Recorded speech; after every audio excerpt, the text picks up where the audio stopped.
Baboy! Tara, alis kayo na agaw ng ano namin ha. Wala ka na Nakakatingin marami talaga kayo sa amin ngayon. Wala na ito magagawa sa atin. Wala na Hoy, magagawa. hoy, kayo mga kayo. Sinaulo kayo Kayo ha. mga bata kayo. Tumigil nga kayo. Wala na ba kayo magagawa sa buhay ninyo kundi tuksoin itong dalawang batang ito? Araw-araw na lang kayo ha. Palagi na lang kapag nakikita ko kayo, itong dalawang batang ito nakikita ninyo para pagdiskitahan ninyo. Hindi ba kayo nahihiya sa mga magulang ninyo? Oh, bumabawi lang naman po kami. Lagi po nilang kinukuha yung mga kalakal namin. Dapat lang po sa kanila yan. Kahit pa.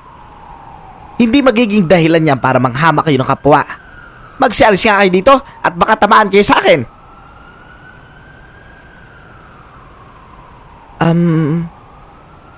Aling Nena, maraming salamat po sa pagtatanggol nyo sa amin ni Jimmy. Nakakayaman po pero pasensya na po sa nangyaring gulo. Wala kayong kasalanan sa nangyaring gulo. Biktima lang kayo ng kahirapan. Biktima kayo ng pambubuli.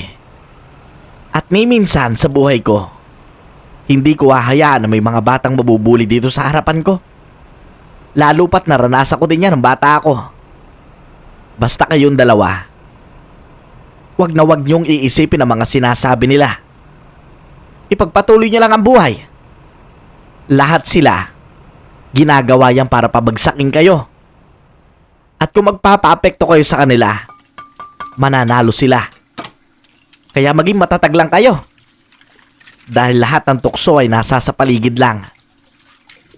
Lalo na kayo. Ikaw, Marco, at ikaw, Jimmy. Nandito kayo sa lansangan. Nandito lahat ng klase ng kahayupang makikita nyo. Kaya sige na, umalis na kayo dito at baka balikan pa kayo ng mga batang yon. Oh, maraming salamat po, Aling Nena. Sa totoo lang po, minsan nasasaktan na po ako kapag inaasar nila akong baboy. Hindi pa naman po ako ganong katabaan eh. Kaya nga, dahil nga gusto nilang manukso. At kung magpapaapekto ka doon, lalo silang matutuwa. Subukan nyo lang na huwag pansinin ang mga sinasabi nila. Tingnan ko na lang kung meron pa silang magawa. Maraming salamat po. Maraming salamat po, Aling Nena. Walang anuman. Sige na, at ipagpatuloy nyo na ulit ang trabaho ninyo. May bibigay nga pala ako mga karton sa ganun eh. Kahit pa paano, meron naman kayo maibenta. Kunin nyo na lang doon sa likod. Itinamba ko na doon.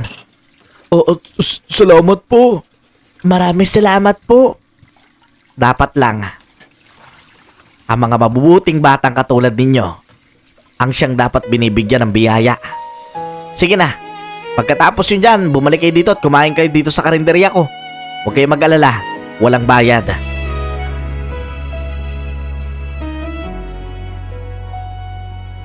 Sa mundong puno ng laban, may mga kwentong di alam ng karamihan, mga pusong sugatan,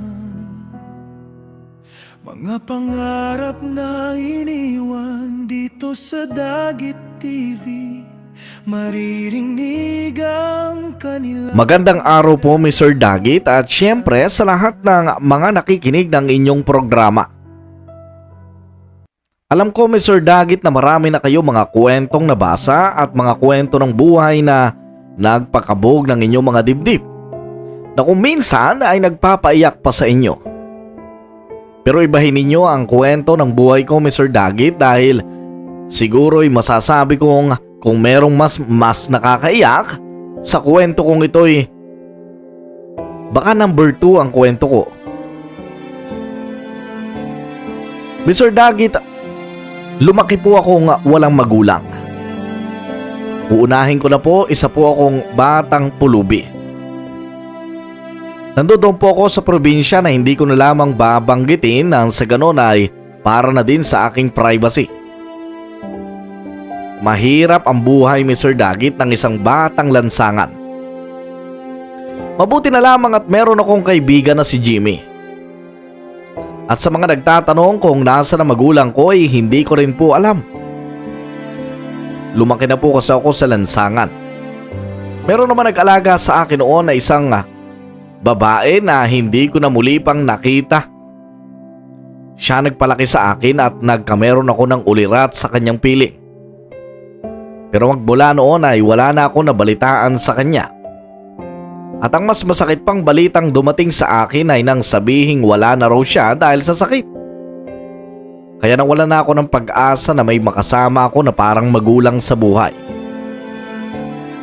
Ipinagpatuloy ko na lang ang pagiging batang lansangan sa lansangan. Kalakal doon, kalakal dito ang naging trabaho ko sa probinsya, Mr. Dagit. Kung saan na lang ako natutulog. May baon akong karton na kung palayasin man ako sa lugar na yon ay lilipat ko lang ang karton kung saan pwede na ulit akong humiga at doon matulog. Pero sa ganoong buhay, Mr. Dagit, kahit nakakapagod ay mayroon din naman mga araw na nagiging masaya ako. Yun ay syempre kapag kasama ko ang kaibigan kong si Jimmy. Mabait siya, Mr. Dagit, at hindi siya katulad ng ibang mga bata na tinukso ako o nilait-lait ako nung una kami magkakilala. Nung nakilala ko kasi siya noon, Mr. Dagit, ay nagbabasura din siya. Pero imbis na kahilian niya ako sa aking mga kalakal ay binigyan niya pa ako. At doon nabuo ang aming pagkakaibigan, Mr. Dagit. Pagkakaibigan na dadalhin namin sa panghabang buhay. Alam mo, naiisip ko, paano kaya kung hindi ako iniwan ng mga magulang ko? Paano kaya kung hindi nila ako tinapon dito sa lansangan? Siguro, nag-aaral ako ngayon. Siguro, matalino ko ngayon. Maalam na ako magbasa. Kaso, hindi ko alam kung bakit dito ako dinala. Hindi ko alam kung bakit ganito yung kinahinatnan ng buhay ko. Ikaw ba, Jimmy? Kung nandito yung magulang mo, ano kaya yung buhay mo ngayon? Tulad ng kwento mo, kung hindi siguro ako tinapon ng mga magulang ko sa lansangan, baka napasok din ako ngayon. Baka nakakapag-aral din ako. At syempre, yung pangarap ko. Ano ba yung pangarap mo? Maging piloto. Ang taas, no? Parang mga eroplano sa langit. Ang hirap abutin. Parang ganun na rin yung pangarap ko. Kung gaanong ka-imposible na maabot ko mga eroplano sa langit, gano'n din ka-imposible na makamtan ko yung pangarap kong maging piloto. Ikaw ba, Marco? Ano ba yung gusto mong maging paglaki? Gusto kong maging pulis. Gusto mo maging pulis? Di ba bad yung mga pulis dahil pag nakikita nila tayo sa lansangan, hinuhuli nila tayo tas dadalhin tayo sa DSWD? Alam ko, yung ginagawa nila para lang sa trabaho nila. Saka, alam ko rin naman na mas mapapaigi yung buhay natin kung nandun tayo eh. Ang malungkot nga lang dun, parang wala tayong kalayaan. Hindi tayo makakapaglaro sa labas ng lansangan. Hindi tayo makakapaggala-gala katulad ng nagagawa natin. Pero kahit ganun, idol ko sila. Gusto ko maging katulad nila balang araw. Sa bagay na yan, wala naman ako magagawa dahil yan yung kagustuhan mo. Pero parang imposible kasing maabot natin yung mga pangarap natin. Ako, naniniwala ako. Balang araw, maabot ko mga pangarap ko na maging pulis ako. Bakit naman? Paano mo maaabot? Nandito nga lang tayo sa lansangan eh. Tingnan mo, hindi pa nga tayo kumakain eh. Dahil naniniwala ako na bibigyan tayo ng pagkakataon ng Diyos na mayroong paraan palagi para maabot yun. Ang kailangan lang, magtiwala ka sa taas. Kaya nga 'di ba sabi ko, mag-pray tayo lagi bago matulog. Oo nga pala. Gusto ko na matulog pero hindi pa ako nagpe-pray. Tara, sabay na tayo. Ganun palagi ang routine namin ni Jimmy. Kapag tapos namin mga lakal ay hahanap naman kami ng pwesto kung saan matutulog kami. Mr. Dagit, naaalala ko noon kung saan na lang po kami abutin ay doon na lang kami natutulog. Dahil nga homeless kami o walang bahay, kung saan na lang kami ng tapat natutulog. Minsan sa harap ng mall, minsan sa harap ng simbahan, at pag mas malala pa ay sa harap ng kanal. Meron kasi mga tao, Mr. Dagit, na itinataboy kami dahil naaasiwa siguro sa amin at nababahuan sa amoy namin. Hindi ko naman may tatanggi yun, Mr. Dagit, dahil talaga naman may amoy kami. Mabaho. Dediretsuhin ko na, Mr. Dagit, at syempre kung meron man pong kumakain ay pasyensya na. Pero yung buhay kasi namin, Mr. Dagit, ay kung saan na lang kasi kami abutin ang trabaho. Mas mahalaga sa amin ang trabaho kaysa maligo. Kasi syempre kung hindi po kami makakapagtrabaho, abay paano naman ang kakainin namin? Parehas kaming walang magulang ni Jimmy. Ang naaalala ko noon, Mr. Dagit, ay may nagsabi sa akin na kalapit ko noon na isang lalaki na sinabi niyang iniwan daw ako ng mga magulang ko sa basurahan nung ako ay sanggol pa lamang. At may isa daw babaeng nakasimot sa akin at siya nagpalaki sa akin hanggang sa magkameron ako ng ulirat. At ang babaeng yon ang nabalitaan kong nawala na at yumao na.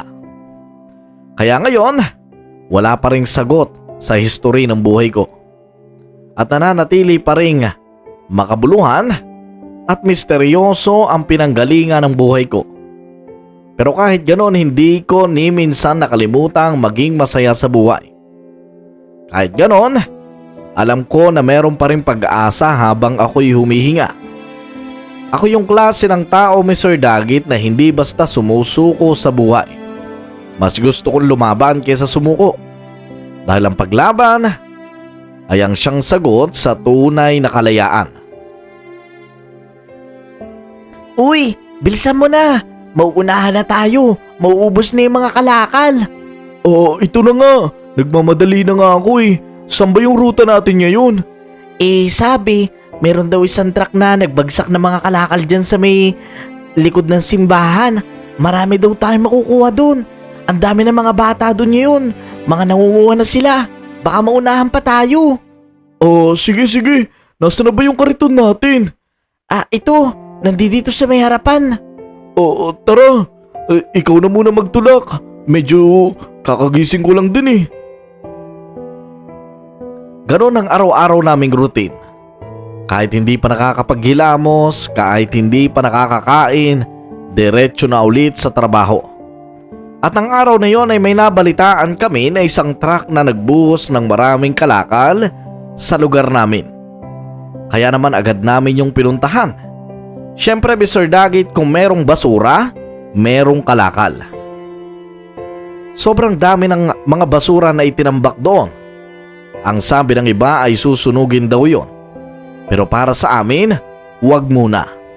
Dahil gusto muna naming kunin ang mga bagay na pwedeng ibenta. Doon ay napakaraming mga bata ang nadatnan namin na kanya-kanya ng kuha ng mga bakal, plastic, bote at kung ano pang maibebenta nila sa junk shop. Kami naman ni Jimmy ay syempre nagmadali na din na pumunta doon. At habang kumukuha kami doon ay napansin namin ang isang matanda. Kita namin ang hirap sa kanyang paggalaw. Kita namin na kahit sobrang tanda na o may edad na siya, abay ginagawa pa rin niya ang trabaho. At isa lang ang alam ko. Isa rin siyang homeless, walang bahay at isang pulubi. Jimmy, nakikita mo ba yung matanda doon? Tina mo, kanina pa siya nakikipag-awgawa ng kalakal doon sa mga bata.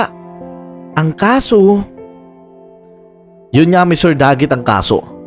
Habang inilalagay ng matanda ang mga kalakal na nakukuha niya sa sako niya, ay pinupuslit naman ng mga bata sa lansangan ang kanyang sako.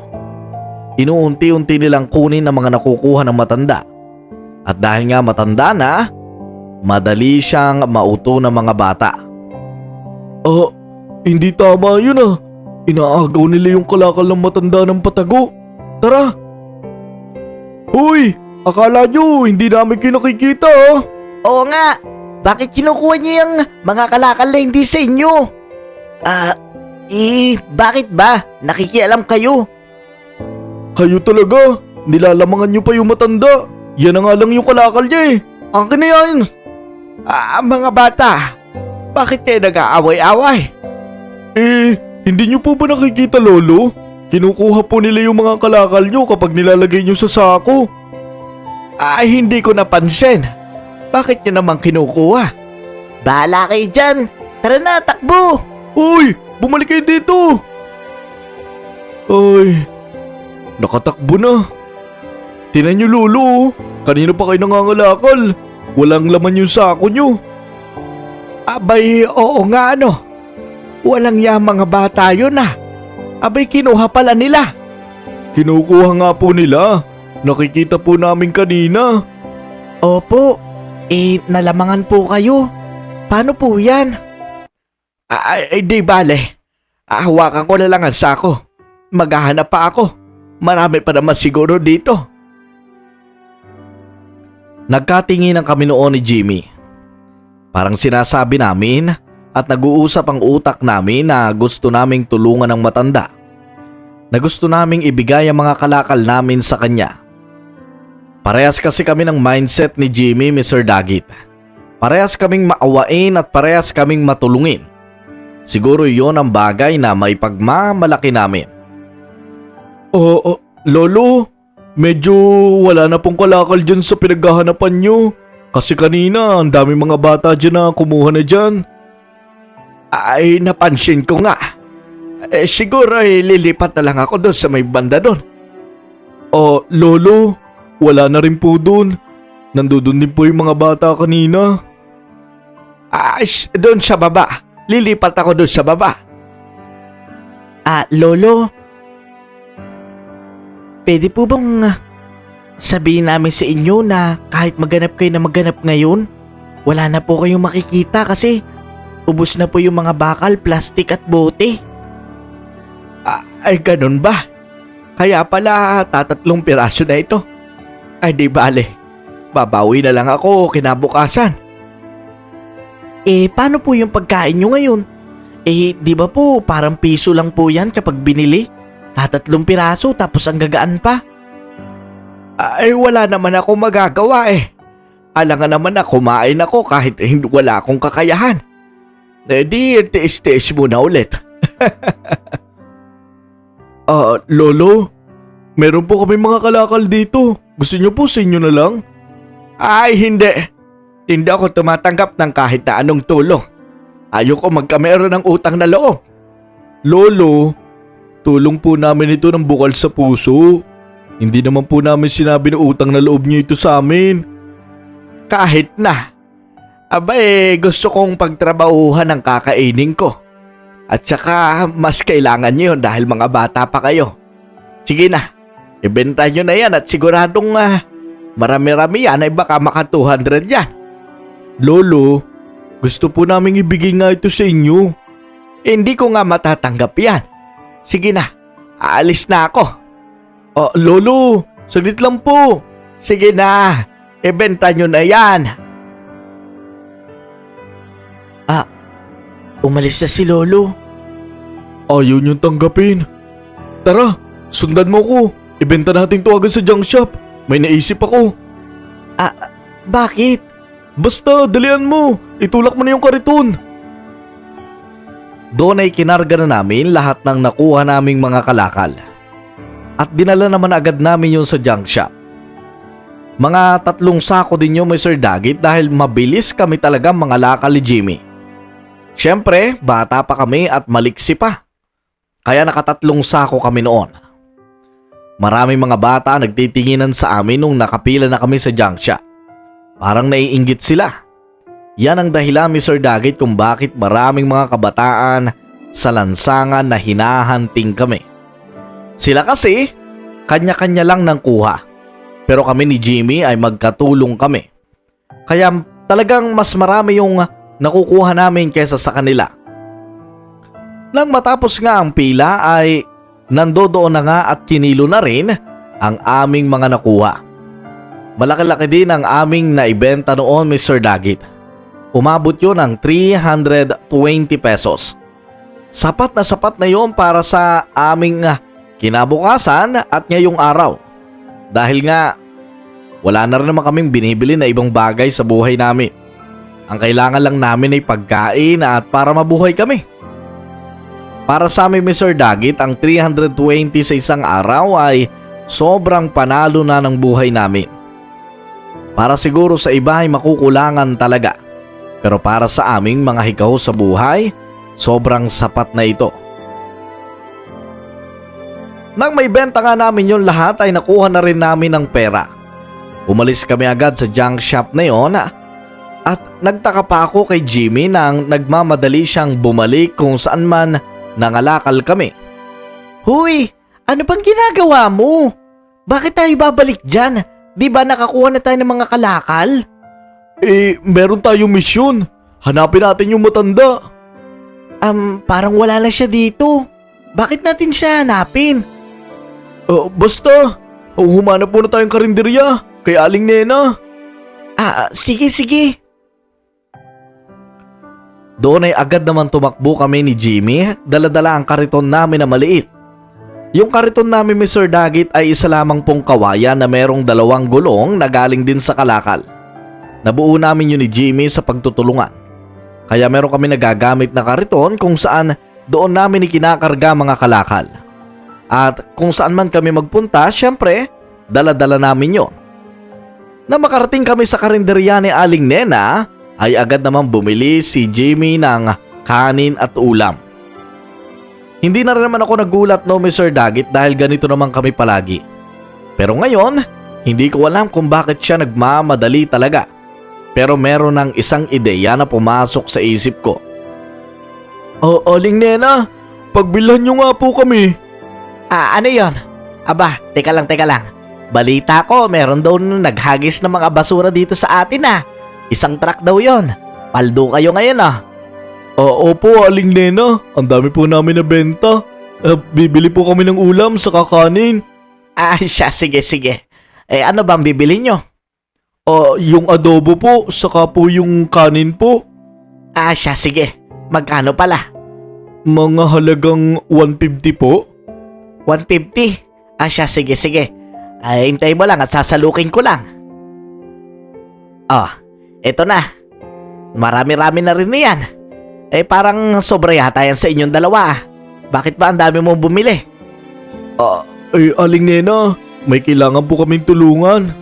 Aba, talaga naman itong dalawang ito Talagang kapag kumikita kayo ng malaki, tumutulong talaga kayo, no? Ganun po talaga, Aling Nena. Minsan, yung mga biyayang binibigay sa atin, dapat sineshare din natin sa iba. Tama yan. Kayo talagang dalawang bata kayo. Napakabait nyo. At dahil dyan, ito nang natirang ulam na ito bibigay ko na rin sa inyo. Hintayin nyo lang at ipaplastik ko. Magsasara na din naman ako kaya okay lang ito. Nakakahiya po, Aling Nena. Sige na, dalhin mo na rin ito. Mabuti na lamang at merong mga tao na kahit sa kahirapan ng buhay namin, ni minsan ay hindi nila kami nilamangan, niyabangan o sinigawan o minaliit. Ang totoo niya, Mr. Dagit, ay meron pa rin mga tao talaga na mabubuti ang loob. At isa na doon si Aling Nena na talagang hindi ko gustong mawala sa aking kwento. Gusto ko siyang isali, Mr. Dagit, dahil isa siya sa mga taong nakatulong sa akin at nagpakita ng kabutihan sa likod ng hirap na buhay na dinadanas namin ni Jimmy.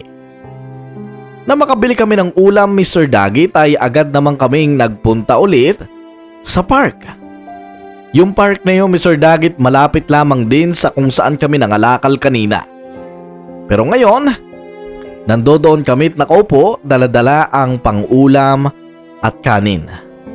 Maraming kanin yun, Mr. Dagit. Alam ko na hindi yun sapat sa amin. Nasa na ba yung matanda? Kaya nga hindi ko pa rin talaga siya makita. Kanina, naglilibot-libot din ako dun sa may bayan.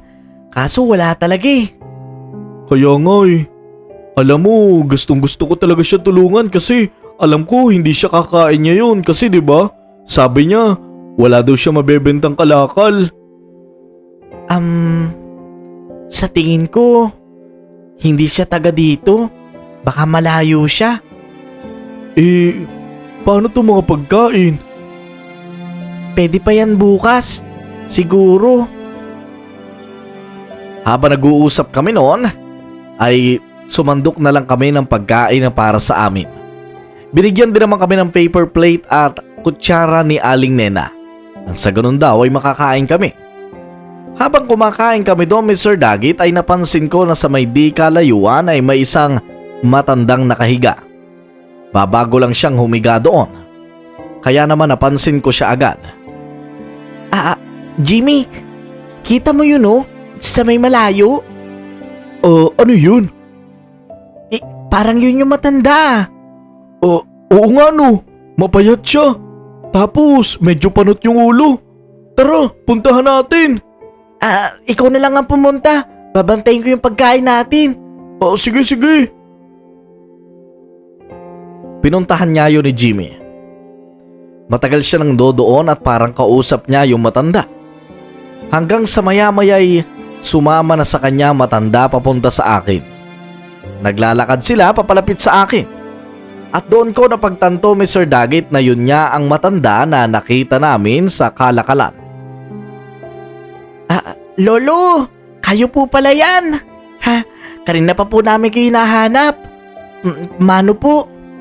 Ay, kayo talagang dalawang bata kayo. Paano niyo ako natuntun dito sa park? Inisip ko lang po, kung dun po kayo nangangalakal kanina, maaaring malapit lang kayo dito. Kaya dito namin kayo pinuntahan. Ganun pala. Kaya pala muling nakita niyo ako. At saka, hindi ko na matatanggihan ang alok niyo sa akin. Kahit nakakahiyaman pwede bang makijoin ako sa inyo? Opo, wala pong anuman. Doon ay sumalo sa amin ang matanda. Ramdam ko sa mata niya ang pagod at gutom, Mr. Dagit, na sobrang ikinaawa ko naman sa kanya. Kahit bata pa lang ako, Mr. Dagit, marunong na po ako makiramdam. Marunong na akong maramdaman ang nararamdaman ng kapwa ko. At alam ko na sa araw na yon may isang nagugutom na kaya naming tulungan. At hanggang kaya naming tumulong ay gagawin namin yun ni Jimmy. Marco, meron na tayong tatay. Kaya nga may tatay na tayo, Jimmy. Ano nga po palang pangalan nyo? Kayo talaga dalawa. Tatay kayo dyan Tatay Ernesto lang ang sabihin nyo. Tatay Ernesto. Pwede po ba simula ngayon kayo na po ang tatay namin? Nagkameron pa ako ng mga anak sige. Hindi ko naman niya matatanggihan. Ang magkameron ng dalawang cute na anak na katulad nyo ay isang biyaya ng Panginoon. Salamat po, Tatay Ernesto. Maraming salamat po. Noon po kasi, sobrang nangangarap kami na magkameron ng magulang. Ngayon, parang nagkameron kami ng pangalawang magulang dito sa lansangan. Oo nga po. At kayo po yun, Tatay Ernesto. Salamat po.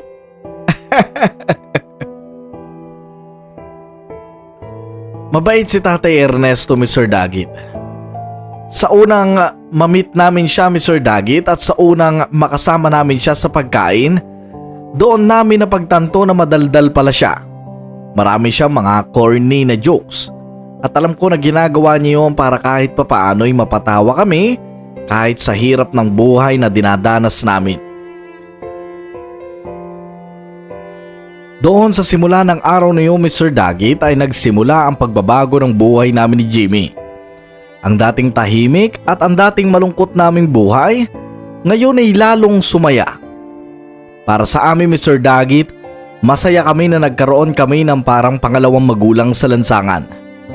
At yun ay walang iba kundi si Tatay Ernesto, na nakilala namin dahil sa kanyang kasipagan, kabutihan at dahil sa pagtulong namin sa kanya. Para sa amin, Mr. Dagit, ng araw na yon ay isang regalo ng Diyos si Tatay Ernesto sa amin. Mahimbing kami nakakatulog dahil para sa amin, ramdam namin na meron ng tatay na nagbabantay sa amin. Kasakasama na namin siya kung saan man kami pumunta. Lumipas sa maraming araw ay doon, nakakasama na rin namin siya sa pangangalakal. Kaming tatlo palagi ang magkakasama, Mr. Dagit. At sa haba ng aming panahon na kasama siya, marami kaming mga natutunan sa buhay. Mga anak, lagi niyong tatandaan ito, ha? Oo't nandito tayo sa lansangan. Oo't mahirap lang ang buhay natin. Pero wag na wag papasok sa isip ninyo na magnakaw at manlamang ng kapwa. Hindi ganon gumagana ang mundo. Tandaan ninyo, kung masama ang ginawa ninyo, masama din ang babalik sa inyo. Lolo, tatay, maraming salamat po sa mga pangaral nyo sa amin at never naman po kaming gagawa ng masama sa kapwa. Pinangako po namin yan ni Jimmy sa sarili namin. Kahit wala na kami makain, kahit mamatay kami sa gutom, ayos lang yun. Kung gumagawa ka ng mabuti, anak ka, tandaan mong hindi ka pababayaan ng Diyos na mamatay sa gutom. Tandaan mo yan. Basta't piliin mo ang kabutihan kaysa sa kasamaan. At bibigyan ka dyan ng biyayang hindi mo tinatamasa noon. Katulad na lamang ng pagkain na nasa harapan natin ngayon. Ganito ang biyaya ng Panginoon sa mga taong mabubuti ang puso. Kaya't palagi niyong piliin ang kabutihan kahit mahirap. Tatay Ernesto, ang galing niyo po. Pwede po kayong maging pare. Napakagaling niyo po. Kaya nga po, maraming salamat po sa mga pangaral nyo palagi para sa amin. At pangako po namin na balang araw, masusuklian din po namin yung mga ginagawa nyo para sa amin. Hindi ko kailangan ng sukli, anak. Ang gusto ko lang, balang araw, kapag tumanda na kayo katulad ko, wala na kayo dito sa lansangan. Nandoon na kayo sa labas, sa tunay na sarap ng buhay. Pero paano po kayo? Ayos lang ako. Matanda na ako. At okay lang sa akin kung habang buhay ako maghirap. Pero kayo, mga bata pa kayo. Marami pa kayong mararating sa buhay. At marami pang oportunidad ang paparating sa inyo. Kaya kung meron man oportunidad na pumasok sa buhay ninyo, tanggapin nyo agad ito at huwag nyong talilikuran. Dahil ito magpapaangat sa buhay ninyo. Mr. Dagit, lahat ng pangaral ni Tatay Ernesto sa amin ay talagang tumatak sa puso namin. Talagang hindi nawala sa utak namin yung Mr. Dagit. Hindi katulad ng iba na papasok sa isang tenga at lalabas sa kabila. Kami yung klase ng bata, Mr. Dagit, ni Jimmy na nakikinig kami sa mga payo ni Lolo. Dahil alam namin na hindi niya kami ipapahamak. Alam namin na ang lahat ng payo niya ay pinagdaanan na niya dahil nga matanda na siya. At gusto naming sundin ang lahat ng payo niya nang sa ganon, magawa naming maging masaya sa buhay.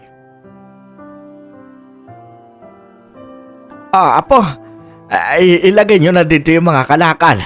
Ako na ang bahala magtulak ng kariton. Kaya nyo po ba? Kaya ko na ito. Sige po. Lagay na daw natin yung mga kalakal. Tatay Ernesto, Bakit po may mga kahoy dito sa kalakal natin? Ay, kumuha nga ako ng mga ilang piraso ng kahoy. Bahala na. Secret muna. Secret po? Ano pong gagawin niyo sa mga kahoy? Lalo po kaming naiwagahan sa inyo eh. Ay, hindi pa pwede sabihin. Secret nga muna eh. Sige po. Nang araw na yun, Mr. Dagit, ay nangangalakal kami. Ang alam kasi namin, Mr. Dagit, ang kinukuha lang namin talaga sa kalakal at nabebenta ay yung bote, plastic, bakal, tanso. Pero ang kahoy ay hindi nabebenta sa junk shop. Kaya nagtaka kami kung bakit kumukuha ng kahoy si Tatay Ernesto. Hindi namin mawari at hindi namin maisip kung bakit. Hindi naman kami naggagatong o hindi naman kami nagluluto. Bumibili lang kami ng luto na pagkain. Pero ngayon, palaisipan para sa amin kung bakit siya kumuha ng mga ilang piraso ng tabla. Ay, iwan nyo na dito ang kahoy. Hindi natin yan ibebenta.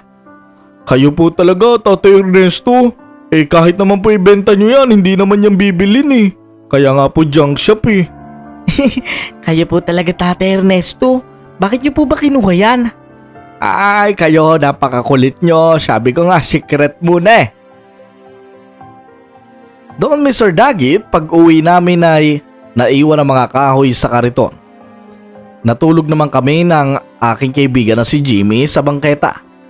Si Lolo noon ay napansin ko na nakaupo at tinitipo ng mga kahoy sa isang tabi. Hindi ko alam kung anong ginagawa niya. Hindi ko rin mawari kung bakit. Kaya naman nilapitan ko siya.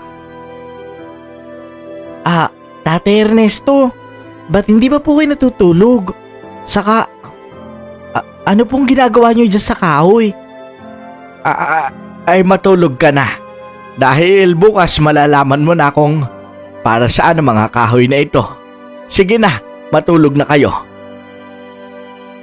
Doon, Mr. Dagiti, natulog na rin ako dahil ayaw naman ni Lolo na pakialaman ko pa siya sa kanyang ginagawa. Kaya tumabi na lang ako kay Jimmy. Meron lang kaming latag na 2 karton doon, Mr. Dagit. At sa pagitan namin ay merong pwesto para kay Lolo. Para kung antukin siya, tatabi siya sa amin at matutulog. Pero nang gabing yon, hindi ko naramdaman na tumabi siya sa amin. Hindi ko naramdaman na may katabi akong Tatay Ernesto sa tabi ko. Kaya dahil nga tulog ako noon, Mr. Dagit, pinagpatuloy ko na lang ang pagtulog ko. Kinaumagahan ay hindi ko na muling nakita pa doon ang kahoy. Pero nandoon si Tatay Ernesto. Nakangiti, may dalang sako. Umaga na pala. Uy, tara na kaya, mangalakal na tayo. Nasa si Tatay Ernesto? Bakit wala siya dito? Baka pumunta lang yun dyan. Ayun oh, may dala siyang sako. Oo nga no. Tatay Ernesto, saan po kayo galing? Gising na pala kayong dalawa. Hulaan nyo kung anong laman ng sakong ito. Ano pong laman yan? Doon ay kinuha niya ang laman noon. Isang kahoy na inukit na parang isang laruan. May gulong at makikita mo talaga na napakaganda ng pagkakaukit dito. Para itong isang magandang laruan, Mr. Dagit. Meron pa itong barnis. 2 laruan nyo, Mr. Dagit. Ibinigay niya sa amin. Tigisa kayo. May pangalan pa yan para alam nyo kung kanino sa inyo. Baka mag-away pa kayo eh. Doon ay naiyak na lamang ako, Mr. Dagit. Naalala ko nga pala noon, meron akong isang tinitingnan na bata na may nilalarong laruan na kotse. At doon siguro nagka-ideya si Tatay Ernesto. Nagawan kami ng para sa amin. Doon namin napagtanto na sobrang mahal kami ni Tatay Ernesto. Kahit hindi siya makatulog sa paggawa noon, ay naisingit niya pa rin. Wow! Kotse! Ang tagal ko nang gusto magkamero nito. Kayo po yung gumawa nito? Oo naman. Kaya nga hindi ako natulog eh. Saka kaya ako umalis ngayon eh.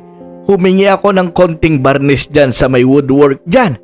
Binigyan naman nila ako kaya ayan, mas maganda dahil mas kumintab. Gusto ko kasi kahit mahirap tayo, hindi nyo pa rin makalimutan na mga bata pa rin kayo na kailangan maglaro. Sobrang saya namin noon ni Jimmy. Agad namin nilaro ang mga laruan na ibinigay ni Tatay Ernesto. Medyo na late pa nga kami noon sa pangangalakal dahil sa paglalaro namin. Doon ko muling naramdaman, Mr. Dagit, na parang sumanib muli sa akin ang kaluluwa ng pagiging bata. Na parang nandoon ulit yung sense ng pagiging bata sa amin. Nandoon pa rin na natutuwa kami sa mga ganong bagay. Alam ko na sa aking edad, Mr. Dagit, ay mas matured na ako kaysa sa ibang batang nandiyan. Dahil ako, nagtatrabaho, kumikita, para lamang sa pamilya. Para sa amin. Para sa pamilyang itinuturing ko sa lansangan. Pero ang ibang bata ay nandiyan sa kanilang bahay at naglalaro lang. Iba kami. Na makapangalakal na nga kami ng araw na yon, ay konti lang ang nakuha namin noon. Naramdaman na namin, Mr. Dagit, na sa pagdating ng mga ibang araw at pagdating ng ilang araw pa, doon na namin unti-unting nararamdaman ang paghina ng kalakal. Dahil siguro sa dami na ng mga batang nangangalakal sa amin. Mukhang kailangan na nating lumipat ng lugar, iho. Abay, hindi na tama ito. Parang kulang na sa atin itong kinikita natin ah. Oo nga po, 80 pesos lang po yung napagbentahan natin.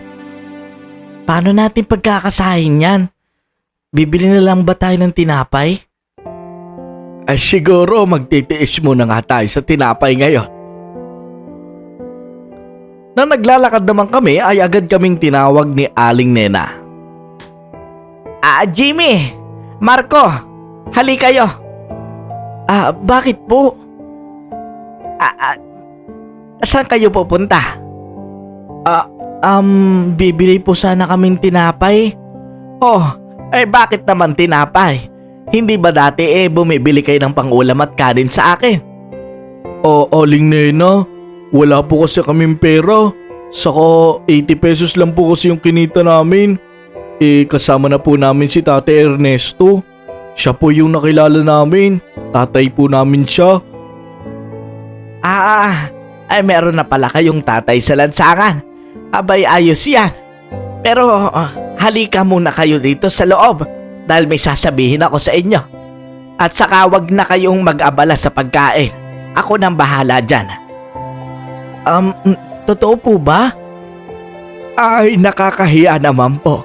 Bibili na lang po kami ng tinapay. Sige na ho, Lolo. Matagal ko na hong kilala ang dalawang batang yan. Ang totoo ho niyan ay lagi ko nga ho nililibre ang mga yan. Hayaan niyo ho akong bigyan sila. Ay, wala na ho akong magagawa. Ay, nakakahiya man po pero maraming salamat po. Sige na. Pumasok na muna ho kayo dito sa karinderya. At may sasabihin ho ako sa dalawang bata. At saka para makakain na rin ho kayo. Doon, Mr. Dagit, ay pinakain muna kami ni Aling Nena. Pati na rin si Lolo. Mabuti na lamang, napakabait talaga ni Aling Nena. Akala ko tinapay lang yung kakainin natin. Kaya nga ang bait talaga niya ni Aling Nena, Tatay Ernesto. Alam nyo, noon pa man tinutulungan niya na kami. Talaga merong mga taong bukal ang puso sa iba. At dapat ipagpasalamat natin sa Panginoon ang biyayang ito.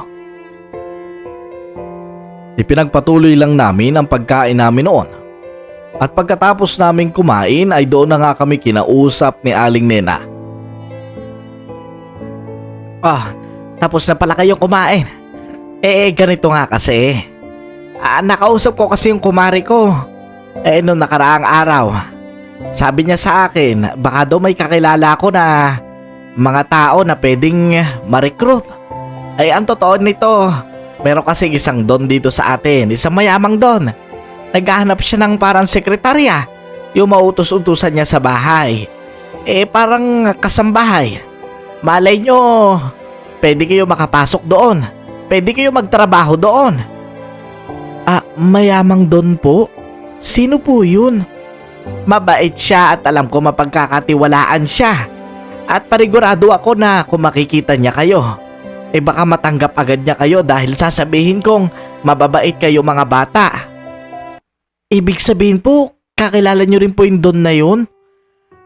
Hindi ko siya formal na kakilala, pero kakilala siya ng kumari ko. At yung kumari ko na yon, pwede ko sabihin sa kanya na mababait kayo. Papupuntahin kayo doon sa bahay ng Don at doon kayo kakausapin. Mas mainam na yon kesa magtrabaho kay sa lansangan. Paniguradong mas magiging maayos ang buhay nyo doon. Magkakamero kayo na mas maayos na sahod. At hindi kayo palagi nandito sa labas. Napakadelikado. Maari pa kayo mabangga dito Maari kayo madisgrasya dito. Pero kung nandoon kayo at nagtatrabaho kayo doon, siguro'y mas magiging maayos ang pagtatrabaho ninyo. Hindi ba tama ako? Tama nga po kayo, Aling Nena. Maraming salamat po sa impormasyon na yan.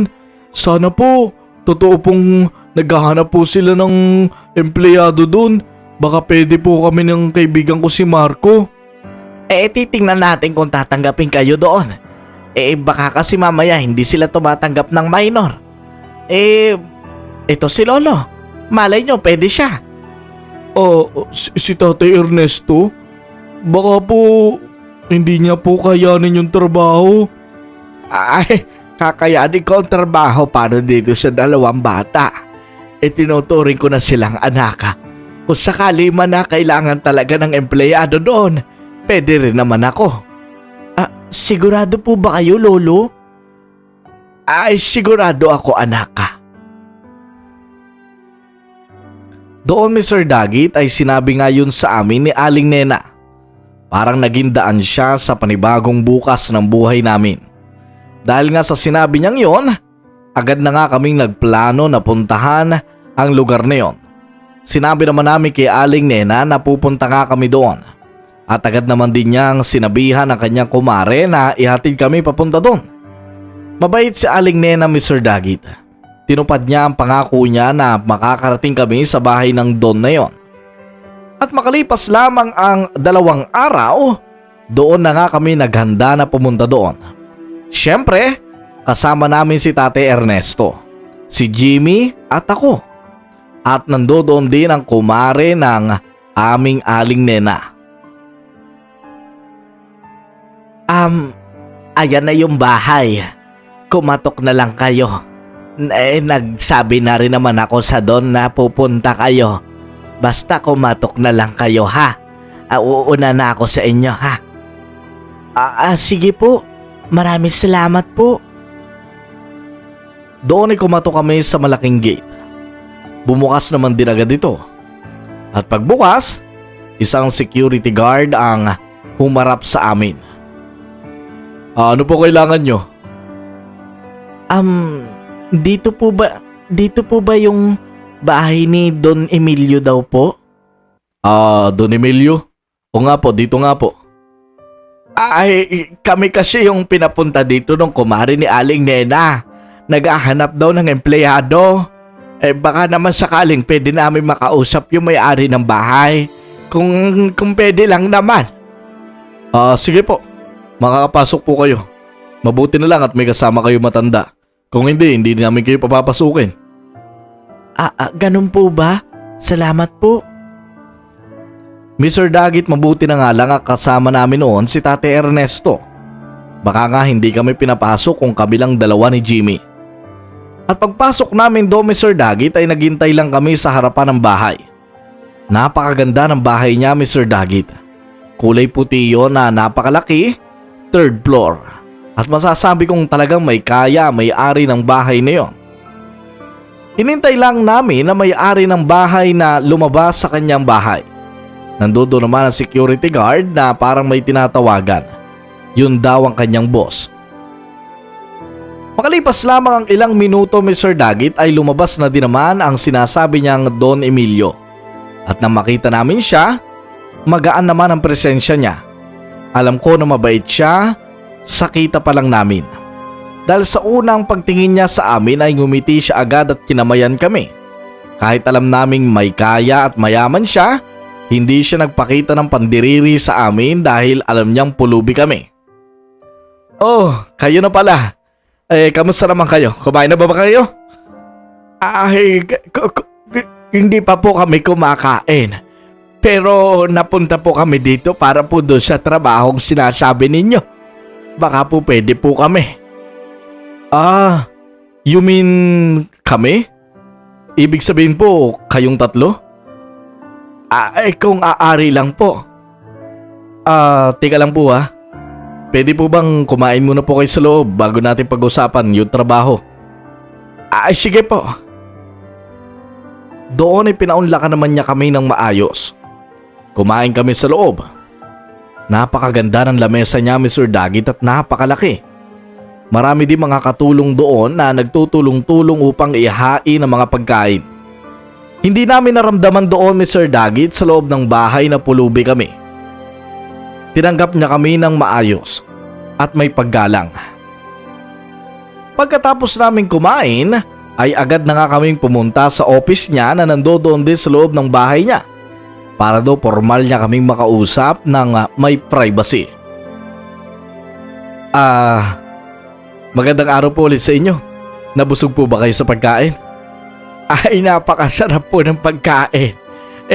Parang first time lang po namin makakain ng ganon. Oo nga po, Lolo. Yung karne po, no? Ang sarap po pala nun. Oo, yung manok nga kanina sobrang sarap. Inuot-ot ko pa nga yung buto Ay, manahimik na kayo. Nakakahiya kay sir. Natutuwa naman po ako na nasarapan kayo sa pagkain. Maganda po yun. Pero mapunta po tayo doon sa trabaho. Kaya nga po. Ano po bang klaseng trabaho? Ang totoo po niyan, kinalulungkot ko pong sabihin sa inyo. Hindi naman po sa hindi ko kayo tinatanggap. Pero hindi po ako tatanggap ng bata na magtatrabaho dito sa bahay. Dahil under the law, bawal pong pagtrabahuhin ang mga bata. At baka makasuhan pa po tayo kung sakaling magtrabaho ang dalawang bata sa bahay. Kung gusto niyo po, Lolo, kayo na lang po. Hindi pa naman po kayo senior citizens siguro, hindi ba? Hindi pa naman po ako senior citizens. At pwede pa naman po ako mag-apply. Sa ganun paraan po, magaling po. Dahil kayo po yung siguro fit para dito sa trabaho natin. Paano po ang gagawin? Madali lang naman po Kailangan ko lang po talaga ng sekretarya dito sa bahay. Ang totoo niyan, kung sakali man po na bigyan namin kayo ng lisensya para makapagmaneho kayo para sa akin, para pagpunta ko sa trabaho, ganun po yung ibibigay namin trabaho sa inyo. Saka pwede rin po na kung minsan-minsan kapag may uutos ako na bilhin sa bayan, kayo po yung gagawa. Paglalaba, pwede rin po kayong tumulong sa mga katulong dahil kulang po talaga yung katulong dito dahil sa laki ng bahay. Kaya ko po yun lahat. Sigurado po ba kayo? Kayang-kaya ko po. Sige po.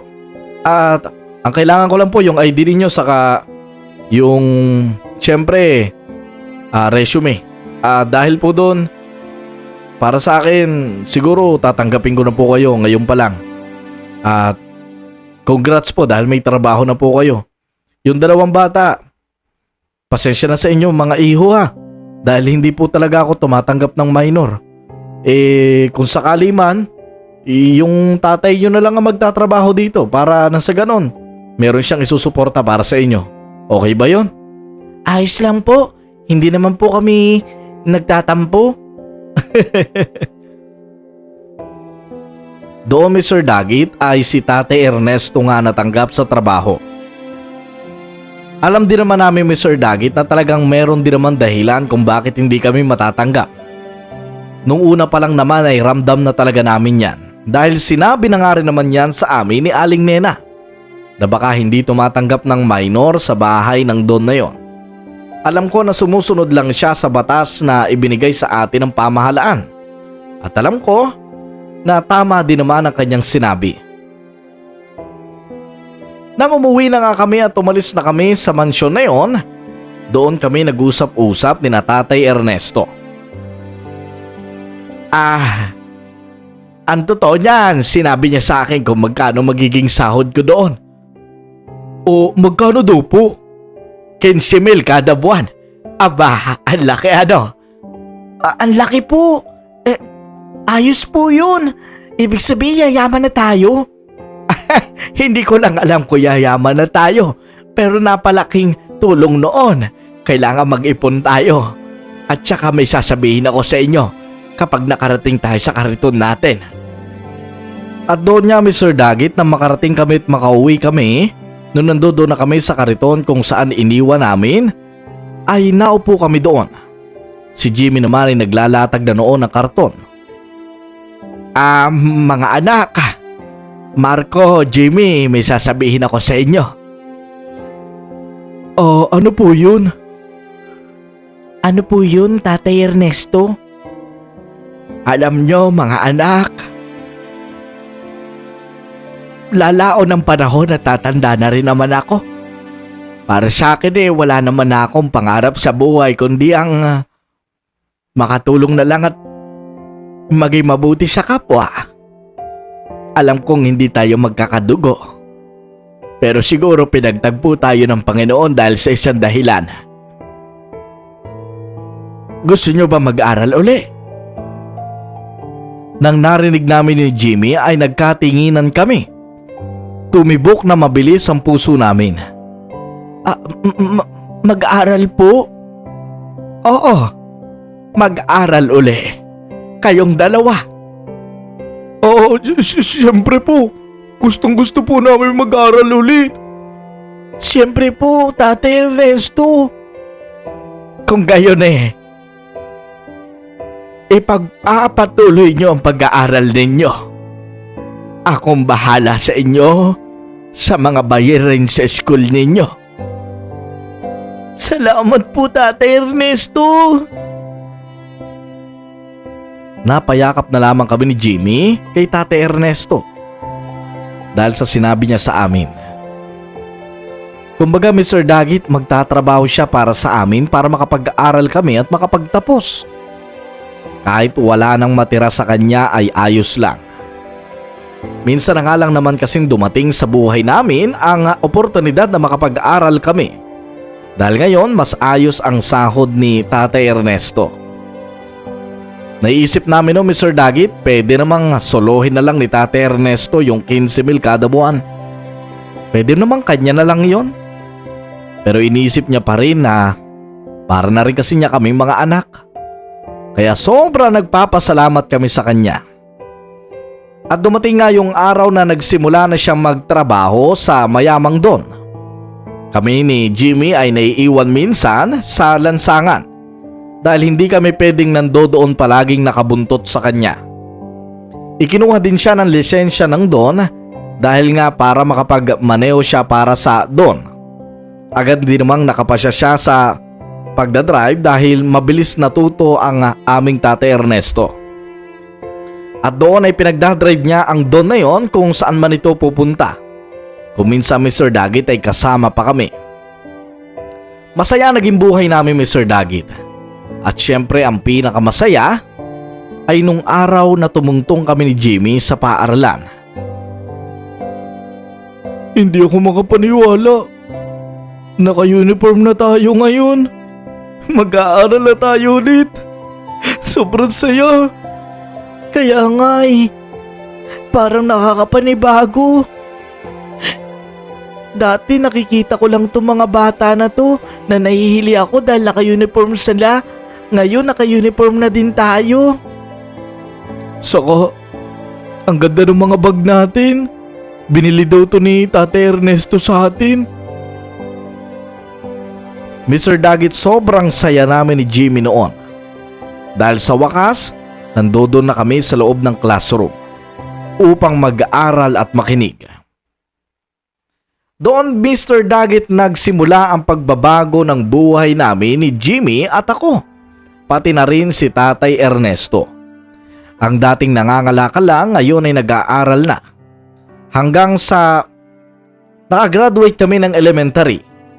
Kami ni Jimmy, Mr. Dagit, hindi naman sa pagmamayabang, kami ang mga batang masasabing napakaraming nakuhang award sa school.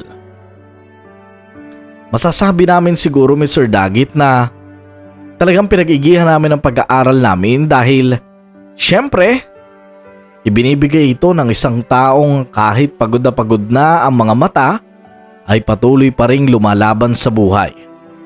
At yon ay walang iba kundi si Tatay Ernesto. At masasabi kong siya ang hero ng buhay namin.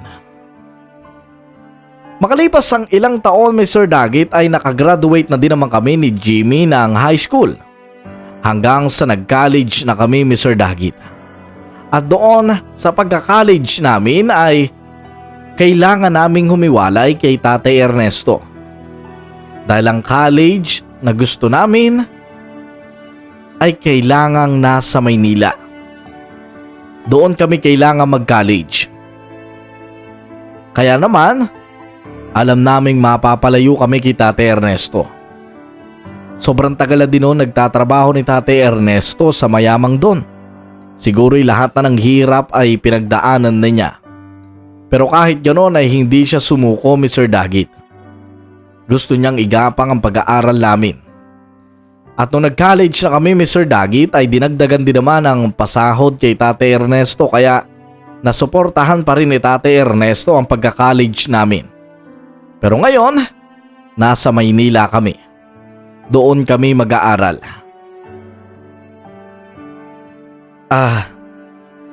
Tatay Ernesto, alis na po kami. Tatay Ernesto, maraming salamat po ha. At saka, huwag po kayong mag-alala. Pagbalik po namin dito sa probinsya, pangako po natupad na namin yung mga pangarap namin. Kami naman po ang babawi para sa inyo. Masaya ako makitang magkokolehiyo na kayo ngayon. Ang galing talaga ng dalawa kong anak.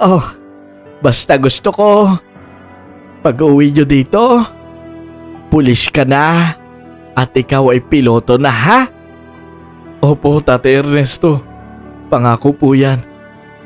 Pangako po yan, Tatay Ernesto. Maraming salamat po sa inyo.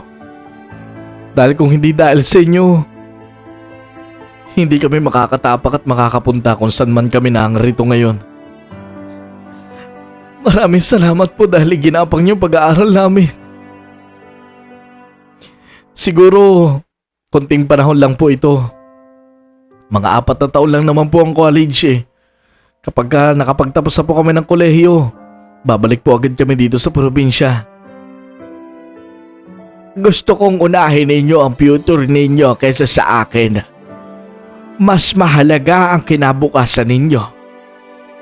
Huwag kayong mag-alala. Tutulungan ko kayo sa mga gastusin nyo sa college dyan sa Maynila. Saka marami naman akong mga benefits na nakukuha dyan kay Don . Mabait siya kaya magtiwala lang kayo. Matutupad ninyo mga pangarap ninyo. Pangako po yan. Pwede po bang bago kami umalis? Pwede po bang yumakap kami sa inyo? Tama po. Pwede po bang mayakap namin kayo, Tatay Ernesto? Ay siya, sige. Bakit ko naman ipagdadamot ang yakap? Ay, salamat naman. Nandito na tayo sa punto ng buhay natin. Malapit yun na maabot ang pangarap ninyo. Konting tiyaga na lang, ha? Tama po. Konting tiyaga na lang po. Salamat po ng marami. Kahit hindi po namin kayo kadugo, nandiyan po kayo para sa amin.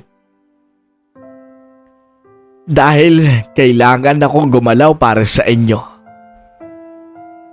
Hindi nyo man ako kadugo pero itinuturing ko kayo mga tunay na anak ko. At doon, Mr. Dagit, ay nagpaalam na rin kami kay Tatay Ernesto. Suot-suot namin ang malalaking bag. Dahil doon, nandoon ang mga gamit namin. Magbo-boarding house din kami sa Maynila nang sa ganon, doon na rin muna kami titira habang nag-aaral kami ng kolehiyo doon. Ang kinuha kong course noon, Mr. Dagit, ay criminology. At ang akin namang kaibigan na si Jimmy ay sa pagpipiloto. Mas mahal yung course niya, Mr. Dagit, pero kahit ganoon, iginapang yun ni Tate Ernesto. Makalipas ang 1 taon, Mr. Dagit, ay doon sobrang miss na namin si Tate Ernesto.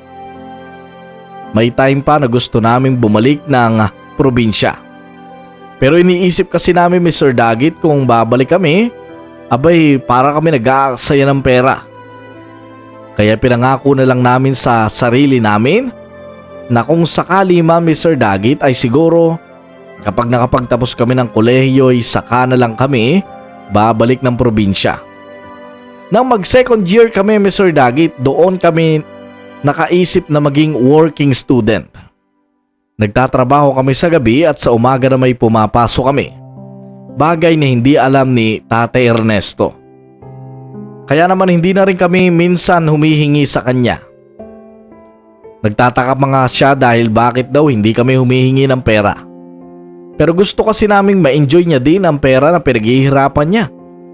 Kaya naman kahit mahirap ang aming pinagdadaanan doon, ay lumalaban pa rin kami sa buhay sa Maynila. Makalipas ang 4 na taon, Mr. Dagit, ay nakapagtapos na din kami ng pag-aaral. Doon ay natapos ko ang aking kurso at pati na rin ang kurso ni Jimmy. Sabay kami nag-graduate noon. Makalipas lang din ang ilang panahon, Mr. Dagit, ay nakakuha na rin naman ako, Mr. Dagit, ng bar exam. Nung una ay bumagsak ako, pero hindi ako pinanghinaan ng loob. Kumuha naman ako ng NAPOLCOM exam. Nakapasa ako doon, Mr. Dagit. Pati na rin ang kaibigan ko si Jimmy ay pinagpatuloy din ang kanyang kurso at ang pagiging isang piloto. At sa awa ng Panginoon, Mr. Dagit, makalipas lamang ang ilang mga panahon at ilang mga taon ay ganap na rin kaming naging successful sa buhay. Pero habang nangyayari ang lahat ng iyon ng napakabilis, ay ganun din ang pag-ilap ng unti-unting pagkawala ni Tate Ernesto. Dahil nga sa tinigilan na namin ang paghingi ng pera sa kanya, ay parang napansin din namin na minsan-minsan na lang siyang tumawag sa amin. Hanggang sa isang araw ay hindi na namin siya makontak. Hanggang sa isang araw, hindi na rin namin siya makausap. At doon na kami nag-alala ng aking kaibigang si Jimmy. Umuwi kami ng probinsya noon, Mr. Dagit. Pumunta kami unang-una doon sa kung saan man kami naninirahan noon. Pero wala siya doon. Pumunta naman kami sa doon at pinagtatrabahuhan niya, pero wala siya doon. Ang sabi ng doon ay matagal na daw siyang umalis doon at hindi na raw nito alam kung nasa saan siya. Napagulgul na lang kami ng iyak noon ni Jimmy, Mr. Dagit, dahil hindi talaga namin siya makutap-tapan.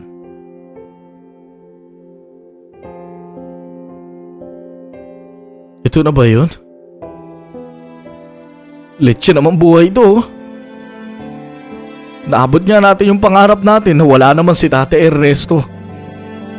Para saan pa to? Hindi nga natin siya mahanap eh. Hindi ko din alam. Pagod na rin ako sa buhay eh. Hindi ko alam kung saan siya hanapin. Ilang araw na rin tayo nag-iikot-ikot dito sa bayan. Pero wala siya eh. Meron pang iba na napakabastos sa mga bunganga. Sinasabing patay na siya pero hindi ako naniniwala. Alam kong buhay pa siya eh. Alam ko nandiyan pa siya.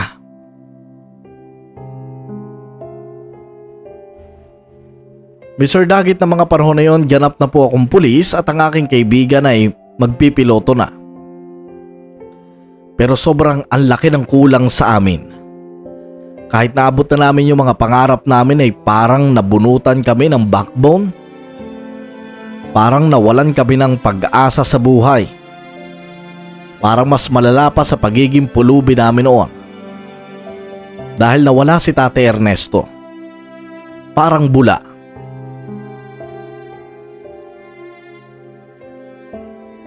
Hindi kaya nagtampo siya sa atin dahil hindi na tayo humihingi ng pera sa kanya? Ginawa lang naman natin yun para makatulong sa kanya eh. Ang huling mensahe niya sa akin, nung huling tawag niya sa atin, mag-iingat tayo palagi at masaya siya para sa atin. Nasaan na ba siya? Gustong gusto ko rin siya makita eh. Gustong gusto ko magpasalamat sa kanya. Pero kahit anumang pag-iyak namin Mr. Dagit ay talagang hindi namin siya makita. Doon na kami nawala ng pag-asa Mr. Dagit. Dahil halos yata buong probinsya na ng tinirahan namin noon ay nalibot na namin. Pero wala talaga eh. Meron pa kaming picture niya pero wala talagang makakilala sa kanya. Nagbalik-balik din kami at pabalik-balik din kami sa bahay ng Don na yon upang makakuha kami ng impormasyon sa kanya pero wala. At sabi lang daw ni Tate Ernesto noon ay magpapaalam na siya dahil tapos na ang kanyang misyon. At alam kong ang misyon niyang yon ay ang pag-araling kami at makapagtapos kami ni Jimmy. Pero napakadaya ng panahon dahil bigla siyang nawala sa amin. Napakabilis ng panahon. Parang isang pitik lang ay wala na agad si Tate Ernesto. Pero hindi kami nawala ng pag-asa noon. Pinagpatuloy namin ang trabaho namin, ako bilang pulis at si Jimmy bilang piloto. Meron pa rin kaming communication ng kaibigan ko. May mga araw na nagiging masaya na kami at parang unti-unting nakaka-move on pero talagang may mga araw na parehas kaming umiiyak habang inaalala ang nakaraan. Masakit pa rin sa amin. Wala kaming kahit anong kasugutang narinig kung bakit siya nawala. Hanggang isang araw Mr. Dagit nung ako ay nasa checkpoint at nanguhuli kami ng mga dumaraan. May isang matanda na walang helmet. Na mga araw na to Mr. Dagit siguro lumipas na ang 4 na taon. Nakita ko siya sa di kalayuan at pinara ko. Tinawag ko.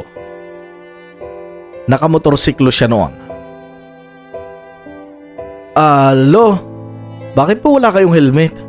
Saka nasa pampublikong daan po kayo. Dapat po nag-helmet kayo. Ay, pasensya na po. May pupuntahan lang naman po ako saglit. Ganun po ba? Pasensya na po dahil matitikitan kayo dahil wala po kayong helmet. Akin na po yung ID nyo. At Mr. Dagit sa pag-abot niya ng ID sa akin ay doon na ako parang biglang kinilabutan. Nakita ko kasi ang mukha niya sa ID Mr. Dagit. Yung ID na yun ay ang kanyang lisensya mismo. Kitang-kita doon ang mukha niya. Kilalang kilala ko ang matandang yon. Hindi siya mawawala sa isip ko at hindi mawawala sa puso ko. Siyang siya yon. Nakalagay doon ay Ernesto.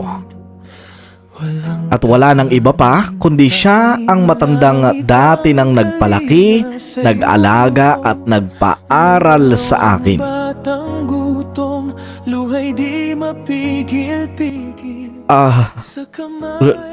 Lolo, medyo malaki po yung babayaran nyo dito. Wala po kasi kayong helmet eh. Ay, pwede po bang makiusap na lang? Wala ho kasi akong pera eh. Sige na ho.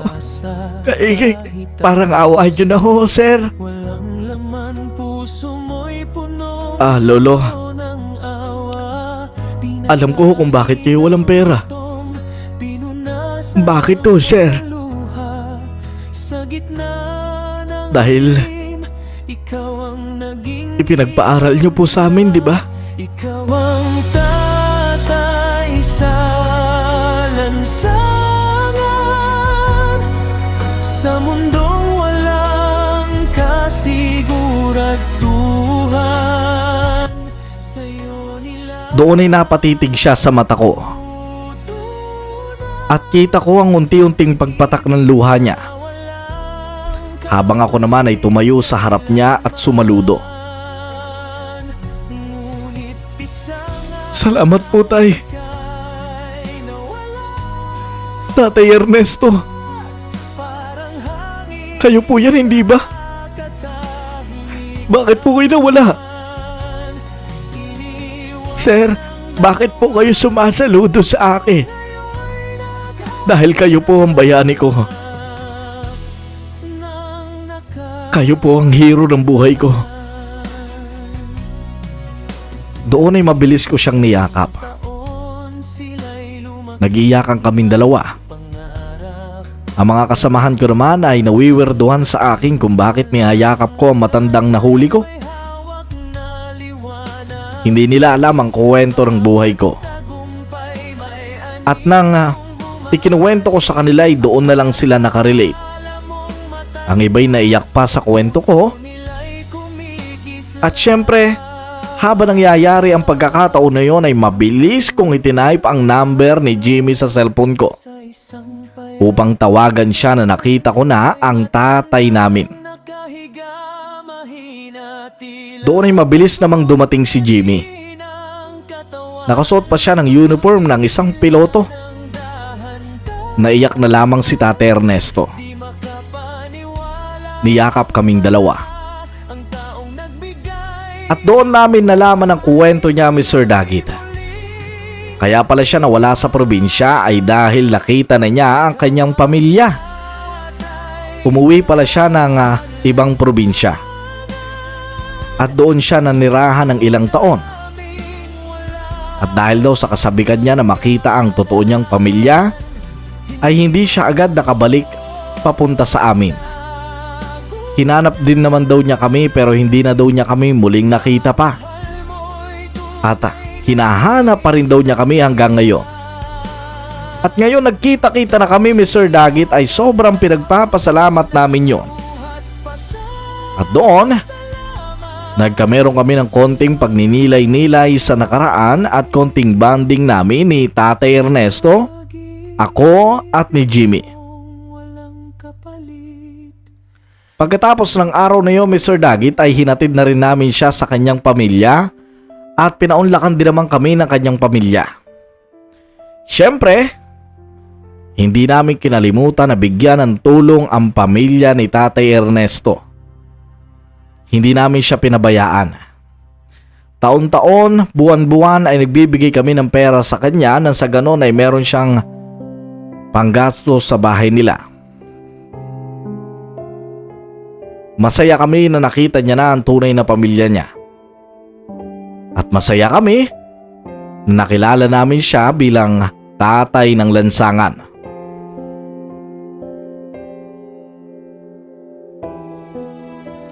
Isang gabi noon, Mr. Dagit, ay nasa kwarto ako ng aking bahay. Sinusulat ko ang kwentong ito. Inaalala ang nakaraan kasama si Tatay Ernesto. Maraming salamat po, Tatay Ernesto, sa inyong walang sawang pagmamahal sa amin. At syempre sa inyo po, Mr. Dagit, at sa inyong mga kadagit, dito na po nagtatapos ang kwento ng buhay namin. Nawa po'y maraming natuto, maraming na-inspire sa aming kwento. Yun lamang po.